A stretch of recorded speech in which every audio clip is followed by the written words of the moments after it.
Hello friends, welcome to the exam hacker YouTube channel.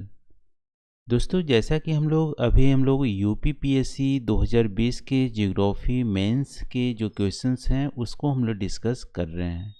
तो देख लेते हैं आज के इस वीडियो में किस प्रश्न को हम लोग यहाँ पे अटेम्प्ट करने वाले हैं। तो आज का प्रश्न है, what do you understand by post modernism, elucidate recent trends of postmodernism in the area of feminist geography। ठीक है, हिंदी में यहाँ पे उत्तर आधुनिकतावाद से आप क्या समझते हो?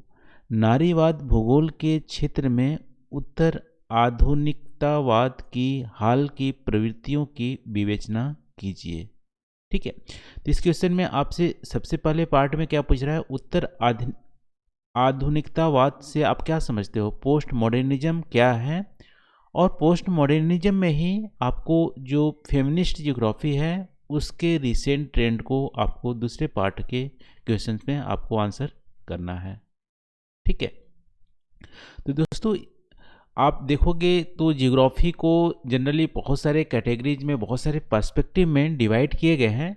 उसमें भी आप देखोगे मॉडर्निज्म और पोस्ट मॉडर्निज्म है। ठीक है, मॉडर्निज्म का टाइमलाइन आप देखोगे तो जनरली 1850 से 1950 या 1960 के दशक के बीच की जो टाइम है उसको बोलते हैं मॉडर्निज्म। मॉडर्निज्म ज्योग्राफी में किस बात पे ज़्यादा ध्यान दिया जाता है? इस पे ध्यान दिया जाता है कि लॉजिक पे, ठीक है, रैशनैलिटी पे, ऑब्जेक्टिविटी पे, मॉडल क्रिएट करने की जो है, इस सब चीज़ों पे ज़्यादा ध्यान दिया जाता है मॉडर्निज्म में। ठीक है, यानी किसी भी चीज़ को वहाँ पे ऑब्जेक्टिफाई करने की कोशिश किया जाता था मॉडर्निज्म में, लेकिन इसमें भी लिमिटेशन थे। देखो, सब चीज़ को आप ओवर जनरलाइज करोगे या जनरलाइज करोगे तो सब ह्यूमन की जो सब्जेक्टिविटी है, इंडिविजुअलिटी है, वो हमारी क्या होती है, लॉस हो जाती है, जो कहीं न कहीं गलत है। तो इसी चीज़ को पोस्ट मॉडर्निज्म जो है वो हमारी क्या करती है, ये नकारती है या विरोध करती है। ठीक है, तो पोस्ट मॉडर्निज्म की जो लॉजिक थी, ऑब्जेक्टिविटी थी, रैशनैलिटी थी और मॉडल डेवलपमेंट थी, इसको नकारती है और सब्जेक्टिविटी पे ध्यान देती है और बोलती है किसी भी इंडिविजुअल की जो सब्जेक्टिविटी है वो अपनी अपनी होती है। ठीक है, अपनी जगह पे सब लोग सही होते हैं क्योंकि उसके वे ऑफ लाइफ होती है, उसकी जो थिंकिंग होती है उसके अकॉर्डिंग सही होती है। दूसरे अकॉर्डिंग हो सकता है वो गलत है, लेकिन उसके अकॉर्डिंग सही है। तो सब्जेक्टिविटी पे ध्यान देना ज़्यादा ज़रूरी है। इसलिए पोस्ट मॉडर्निज्म में ज्योग्राफी एक तरह से थियोरेटिकल थॉट रह गई है और पोस्ट मॉडर्निज्म में ज्योग्राफी में बहुत ज़्यादा क्लियर कट डेफिनेशन नहीं आपको देखने को मिलती है। तो इन सब चीज़ों में आप पोस्ट मॉडर्निज्म में देख सकते हो। इसी में रेडिकल ज्योग्राफी आती है, इसी में हमारी ह्यूमन ज्योग्राफी आती, ह्यूमनिज्म होती है ज्योग्राफी वो हमारी आती है, और जो रेडिकल ज्योग्राफी का ही पार्ट हमारी फेमिनिस्ट ज्योग्राफी देखने को मिलती है। ठीक है, नारीवाद भूगोल भी हमारी रेडिकल ज्योग्राफी, सब्जेक्टिविटी, इन सब चीज़ों में ही विश्वास करती है। तो ये हमारा हो गया दोस्तों ओवरव्यू। अब देख लेते हैं आंसर में आप लिखोगे क्या। तो सबसे पहले इंट्रोडक्शन पार्ट में आप थोड़ा सा यहाँ पे आप बता दोगे कि पोस्ट मॉडर्निज्म जो है वो हमारी ओरिजिनेट हुई थी 1980s के आसपास, लेकिन इसकी देख सकते हो 1950 के आसपास इसकी ओरिजिनेट हुई थी, लेकिन मोस्ट प्रोमिनेंट हमारी हुई थी 1980s में। और ये हमारी अगेंस्ट किसके थी? जो मॉडर्निज्म की जो थॉट थे, लॉजिक, ऑब्जेक्टिविटी, रैशनैलिटी, इसके अगेंस्ट थी। और जो हमारी सोशल प्रॉब्लम्स थे जैसे जेंडर इनक्वालिटी, ठीक है, इन सब चीज़ों के अगेंस्ट हमारी इन सब चीज़ों को ओवरकम करने के लिए हमारी पोस्ट मॉडर्निज्म थॉट हमारी आई थी। ठीक है, ये आप इंट्रोडक्शन पार्ट में लिख पाओगे। फिर बॉडी पार्ट में आप देखोगे यहाँ पे पोस्ट मॉडर्निज्म को थोड़ा सा और इलिबरेट करेंगे। तो हमारी पोस्ट मॉडर्निज्म जो आइडिया थी वो हमारी वेग थी, लूजली डिफाइन थी, अच्छे से डिफाइन नहीं थी, और एक कन्वर्जेंस ऑफ मेनी पर्सपेक्टिव, बहुत सारे पर्सपेक्टिव की कन्वर्जेंस देखने को मिलती है। इसमें जो थियोरेटिकल अप्रोच जनरली हमारी थी उसको प्रोमिनेंट यहाँ पे आप बोल सकते हो कि यहाँ पे प्रैक्टिकल अप्रोच को ना करके थियोरेटिकल अप्रोच को यहाँ पे ज़्यादा ध्यान दिया जाता था। और हमारी इंटरडिसिप्लिनरी हमारी जो थी, बहुत सारे सब्जेक्ट का कन्वर्जेंस देखने को मिलता था। इसमें आप बोल सकते हो कि जो मानविकी थी, दर्शन थी, सामाजिक विज्ञान थी, कला आदि का कन्वर्जेंस हमारी यहाँ पे थॉट देखने को मिलती है। और जो हमारी व्यक्तिपरक जो सत्य थी उस पर ज़्यादा ध्यान दिया जाता था। ठीक है। जो सब्जेक्टिव ट्रूथ थी, सब्जेक्टिव ट्रूथ का मतलब सब अपनी जगह पे सही है, ठीक है, कोई भी गलत नहीं है। कोई भी यदि कुछ चीज़ बोलती है तो आप बोल सकते हो कि वो अपने पर्सपेक्टिव में बोल रहा है तो वो हमारी सही होती है, ठीक है। इसी एग्जांपल आप बोल सकते हो, जैसे किसी भी चीज़ को आप देख सकते हो कि कोई यदि बोलता है कि यह सही है, जैसे आप मान लो 9 ही है, तो 9 को मान लो इस पर्सपेक्टिव से ह्यूमन देख रहा है, तो यहाँ पे आपको क्या देखने को मिलेंगे, ये 6 देखने को मिलेंगे, इधर से 9 देखने को मिलेंगे। वैसे ही मान लो राम ने रावण को मारा, ये हमारे सत्य हो भी सकती है, लॉजिकली ट्रू भी हो सकती है, नहीं भी हो सकती है, अलग अलग पर्सपेक्टिव में। तो इन सब चीज़ों को सब्जेक्टिविटी पे ज़्यादा ध्यान दिया गया पोस्ट मॉडर्निज्म में। अब आते हैं दूसरे पार्ट में क्वेश्चन के, फेमिनिस्ट ज्योग्राफी नारीवाद भूगोल में। तो जो नारीवाद भूगोल थी ये हमारे रेडिकल या पोस्ट मॉडर्निज्म के पार्ट था, और इसमें मेन फोकस क्या किया जाता था, देखो जेंडर ज्योग्राफी और नारीवाद ज्योग्राफी में अलग ही है, ठीक है। फेमिनिस्ट ज्योग्राफी में क्या यहाँ पे फोकस किया जाता था, जो इनइक्वालिटी थी, ह्यूमन की जो इनइक्वालिटी थी कहाँ पे, सोसाइटी में और ज्योग्राफी दोनों में, इनको रिमूव करने पे फोकस किया गया फेमिनिस्ट ज्योग्राफी में, ठीक है। तो क्लियर कट यहाँ पे डेफिनेशन यही है फेमिनिस्ट ज्योग्राफी में। फेमिनिस्ट ज्योग्राफी में जो इनइक्वालिटी एग्जिस्ट करती थी ह्यूमन के संदर्भ में, सोसाइटी में, ज्योग्राफी में कैसे, जो मेन ज्योग्राफर थे वो हमारी जो मेन ज्योग्राफर थे, ठीक है, ह्यूमन वहाँ पे ज्योग्राफर नहीं थे, और इसीलिए ह्यूमन ज्योग्राफर के कमी के होने के चलते जो भी हमारी मॉडल या जो भी हमारी थॉट थी ज्योग्राफी में, वो मेनली मेन के संदर्भ में थे। जैसे यहाँ पे बोला जाता था कि हमारी जो मेन होते हैं वो क्या होते हैं,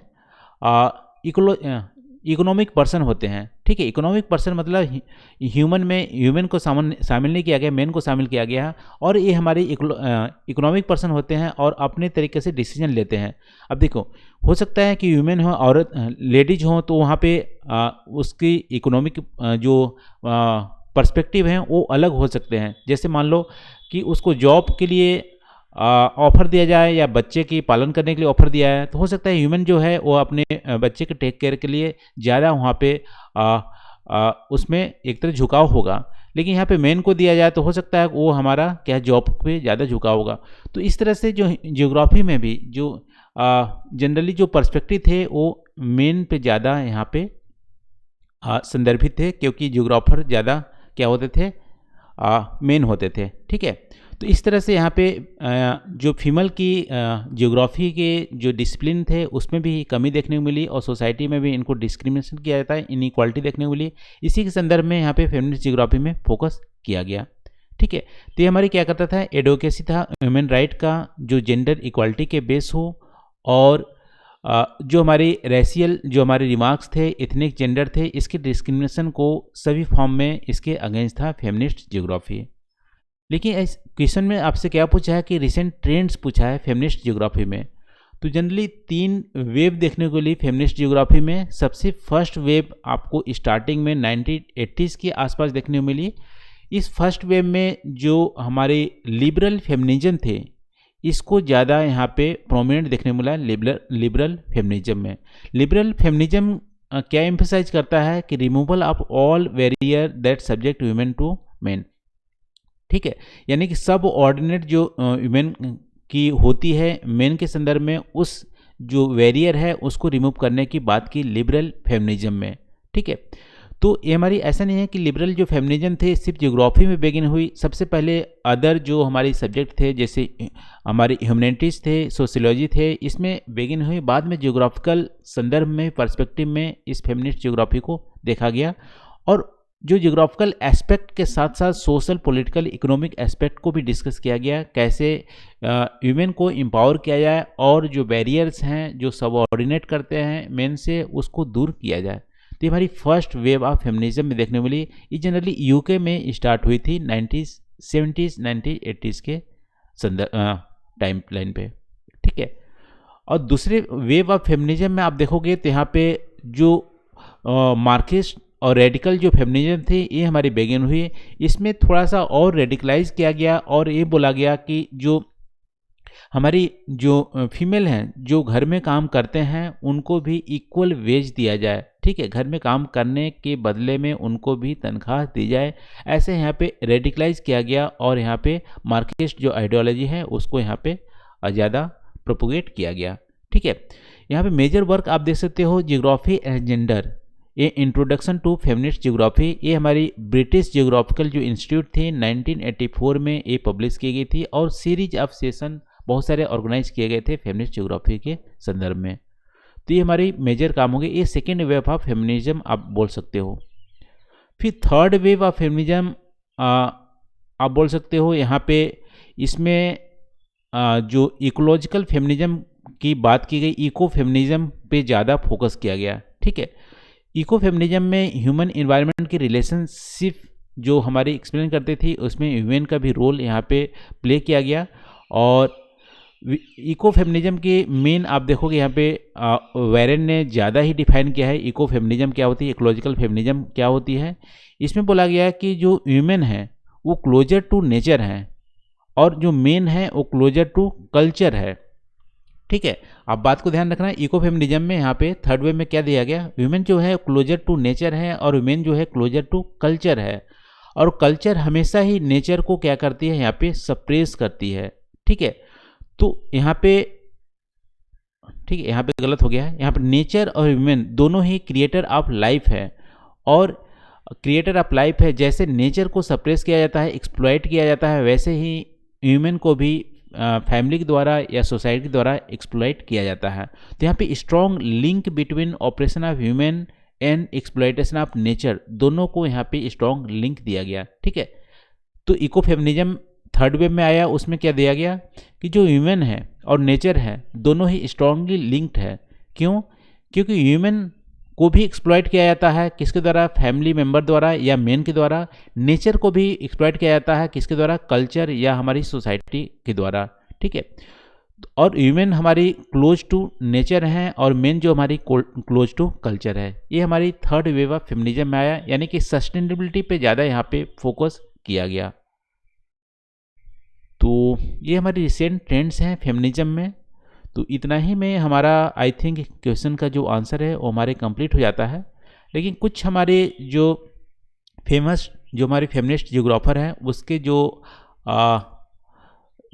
स्टेटमेंट है उसको भी पढ़ लेते हैं। तो यहाँ पे जो जॉनसन 1989 में एक स्टेटमेंट दी थी कि नारीवाद भूगोल महिलाओं के सामान्य अनुभव और पुरुषों की कार्रवाई के दमन के प्रतिरोध और इसे समाप्त करने की प्रतिबद्धता का अध्ययन है। ठीक है, फेमिनिस्ट जियोग्राफी क्या है? Study of human general experience resistance to operation of the men action and commitment to end. ये हमारा क्या है? फेमिनिस्ट जियोग्राफी है। फिर जूडिथ बटलर ये जेंडर ट्रबल एक अपना बुक भी 1990 में पब्लिश किए हुए थे। उन्होंने बोला था कि पुरुषों और महिलाओं में दोनों अलग अलग सिनेरियो में मनुष्य के विभाजन की आलोचना की, यानी कि फेमिनिस्ट जियोग्राफी की इन्होंने क्रिटिसिज्म किया। और इन्होंने बोला कि जो वह फीमेल जो सब ऑर्डिनेट करते हैं उसका कोई एक फैक्टर नहीं है। ठीक है, जैसा आप बोल रहे हो कि एक फैक्टर हमारी है जिससे विमेन सबऑर्डिनेट करते हो, एक फैक्टर नहीं है, बहुत सारे फैक्टर्स का परिणाम है। इसीलिए इसको बहुत सारे फैक्टर्स में इसको दूर करने की ज़रूरत है, ना कि फेमिनिस्ट जियोग्राफी को या पोस्ट मॉडर्निज्म में ज़्यादा ध्यान देने की ज़रूरत है। ठीक है, ऐसा हमारे जूडिथ बटलर ने बोला था। फिर हमारी रोज 1993 का स्टेटमेंट आप बोल सकते हो, भूगोल मुख्य रूप से पुरुषों का वर्चस्व था और महिलाओं की चिंता को नज़रअंदाज किया गया। पुरुषों के बिंदु में रिक्त स्थान भू आकृतियों के मूलधारा बनाई गई, महिलाओं को प्रताड़ित किया गया और हाशिए पे रखा गया। ठीक है, ये हमारी फेमिनिस्ट जियोग्राफी के बारे में इन्होंने स्टेटमेंट दिया था। तो इन्हीं स्टेटमेंट को आप चाहे तो नेगलेक्ट कर सकते हैं, लेकिन आपको यहाँ तक आपको लिखना पड़ेगा थर्ड वेव ऑफ फेमिनिज्म तक, जो हमारी रिसेंट ट्रेंड है पोस्ट मॉडर्निज्म में फेमिनिज्म के बारे में, वहाँ तक आपको यहाँ पे आंसर करना है। तो ये रहा दोस्तों आज के क्वेश्चन का डिस्कशन, थोड़ा लेंदी हो गया। एक बार एक समराइज करते हैं हम लोग यहाँ पे। पोस्ट मॉडर्निज्म जो थी हमारी मॉडर्निज्म में जो हमारी जो ड्रॉबैक थी, जैसे हमारी लॉजिक और रेशनैलिटी, इस पर जो ध्यान दिया जाता था, इसको दूर करने के लिए पोस्ट मॉडर्निज्म थॉट आई। यहाँ पे सब्जेक्टिविटी पे हमारे ज़्यादा ध्यान दिया गया है, ना कि ऑब्जेक्टिविटी पे। फेमिनिस्ट जो जियोग्राफी थे वो हमारी फीमेल के संदर्भ में एम्पावर करने पे आया, और यहाँ पे जो जेंडर इनक्वालिटी थी सोसाइटी और जियोग्राफी में दोनों दूर करने की कोशिश की। और इन्होंने इसमें 3 वेब देखने को मिलता है। पहले वेब में लिबरल फेमिनिस्ट का ज़्यादा प्रोमिनेंट था। सेकेंड वेव में मार्क्सिस्ट और रेडिकल जो फेमिनिस्ट था उसकी ज़्यादा यहाँ पे रोल था। थर्ड वेव में इको जो फेमिनिज्म था उसकी कॉन्सेप्ट आया। ठीक है, तो आज के डिस्कशन में बस इतना ही दोस्तों। आई होप यहाँ पे जो हम लोग डिस्कस किए हैं आपको पसंद आए होंगे। तो आज के लिए बस नहीं, थैंक यू फॉर वॉचिंग। मिलते हैं अगली वीडियो में नए टॉपिक के साथ। Thank you.